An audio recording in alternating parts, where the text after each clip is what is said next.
નમસ્કાર દર્શક મિત્રો, પાટવી ગુજરાતી ન્યૂઝમાં આપ સૌનું સ્વાગત છે। સમાચાર આવી રહ્યા છે કે છેલ્લા ઘણા વર્ષોથી ડભોઈ તાલુકાના ગોજાલી ગામ પાસે સાંકડો અને ભયજનક જર્જરિત હાલતમાં બ્રિજ અંગે આજુબાજુ ગ્રામ્ય વિસ્તારના અને વાહન ચાલકો દ્વારા ધારાસભ્યશ્રીને નવીન અને પહોળો બ્રિજ બનાવવા માટે ભલામણ કરતા તેઓએ સરકારની ગ્રાન્ટોમાંથી આશરે 6 કરોડ રૂપિયાની ફાળવણી કરતા પહોળો અને મજબૂત નવનિર્માણ બ્રિજ વડોદરા જિલ્લા માંગ અને મકાન વિભાગ દ્વારા ટૂંકા સમયમાં કામગીરી શરૂ કરવામાં આવશે, જેને લઈને ગ્રામ્ય વિસ્તારના લોકોમાં આનંદની લાગણી જોવા મળી હતી અને ધારાસભ્યનો આભાર માન્યો હતો। ડભોઈ તાલુકાના ગોજાલી ગામ પાસે છેલ્લા ઘણા વર્ષોથી ભયજનક અને જર્જરિત હાલતમાં અને સાંકડો હોવાથી આ અંગે આજુબાજુ ગ્રામ્ય વિસ્તારના રહીશો અને વાહન ચાલકો દ્વારા ધારાસભ્ય શ્રી શૈલેષભાઈ મહેતાને નવીન બ્રિજ બને તે માટે રજૂઆત કરવામાં આવી હતી। ધારાસભ્યશ્રીએ સરકારમાં રજૂઆત કરતા યુદ્ધના ધોરણે સરકારની ગ્રાન્ટમાંથી આશરે ₹6 કરોડ રૂપિયાની ફાળવણી નવીન અને પહોળો બ્રિજ બનાવવા માટે કરવામાં આવી રહી છે, જે અંગે ધારાસભ્ય શ્રી શૈલેષભાઈ મહેતાએ જણાવ્યું હતું કે આ વિસ્તારના રહીશોની રજૂઆતને પગલે પ્રજા માટે તમામ પ્રકારની વિકાસની વાત આવે તો કામગીરી અંગે સુવિધા ઉપલબ્ધ કરવા માટે કોઈને તકલીફ ન પડે અને આ ભયજનક અને સાંકડો બ્રિજની આશરે 6 કરોડ રૂપિયાની ગ્રાન્ટની ફાળવણી કરવામાં આવી છે। સૌનો સાથ, સૌનો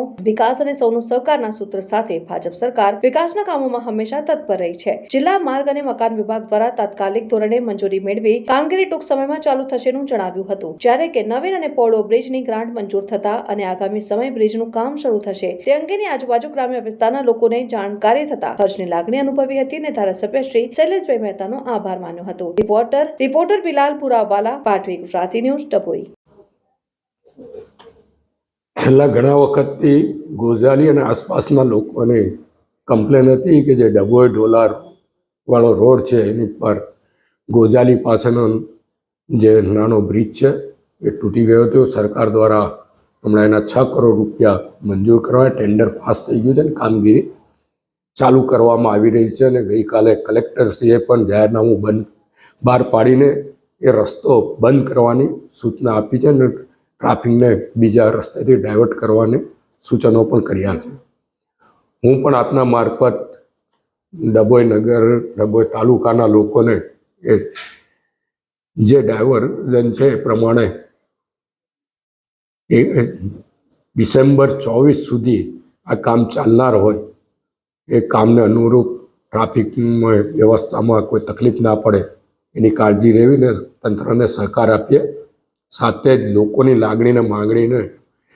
સમજીને સરકાર દ્વારા 6 કરોડ રૂપિયા આ બ્રિજ બનાવવા માટે ફાળવવામાં આવ્યા છે, એટલે સરકારનો આભાર પણ માનું છું અને તાત્કાલિક આ કામ ચાલુ કરવામાં આવી રહ્યું છે, જે 6 મહિના કમસે કમ લાગશે અને 6 મહિનામાં આ કામ પૂરું થશે અને ત્યાર પછી ડભોઈથી વાઘોડિયા સુધી જનારા લોકોને એક રાહતરૂપ થશે। ત્યારે અત્યારની જે મુશ્કેલી પડે એ માટે દરગુજર કરશો અને જે કલેક્ટરશ્રીએ જાહેરનામું બહાર પાડ્યું છે એનો અમલ કરશો। આભાર।